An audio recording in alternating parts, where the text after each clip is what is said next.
अरे आम्हाला देशभक्ती सांगायची गरज नाही, तुमच्यात एवढी देशभक्ती आहे ना, तर पुलवामा हल्ला झाला होता तेव्हा आमचा ह्या दाढीवाला पंतप्रधान त्या जिम कार्पेट अभयारण्यामध्ये तो कोण होय डिस्कवरीवाला शेअर गिल त्या बेअर गिल त्या बेअर गिल मध्ये सोबत शूटिंग करून राहिला होता।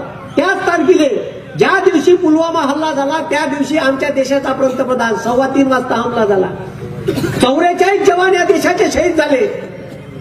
पंतप्रधानाला माहिती गेली ना सर, पंतप्रधान आहे देशाचे, आजूबाजूला बॉडीगार्ड आहे ते सगळे, माहिती गेली नसेल का 44 जवान शहीद झाले, बंद करा शूटिंग। हे चोट्ट तिथं शूटिंग करतच होतं। 6:30 वाजता पत्रकार परिषद घेतली यानं, किती वाजता? 6 वाजता।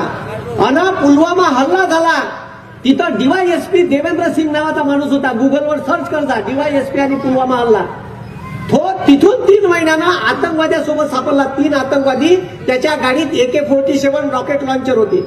ते 2 दिवस टीव्हीवर बातमी चालली, बातमी गायब केली। मला काय म्हणायचं आहे, माझ्या देशाचे 44 जवान शहीद झाले, ते 44 जवान शहीद झाले तर ते 250 किलो आयडीएस घेऊन गाडी नॅशनल हायवेवर येते कशी? ज्या नॅशनल हायवेवर 10,000 CRPFचे जवान होते, आलं कुठून? तुम्ही चौकशी समिती नेमली काऊन नाही?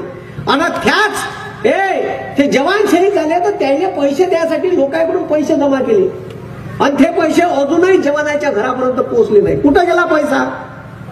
आम्हाला देशभक्ती सांगतात तुम्ही, आम्हाला मार हिंदू हिंदू सांगते साले।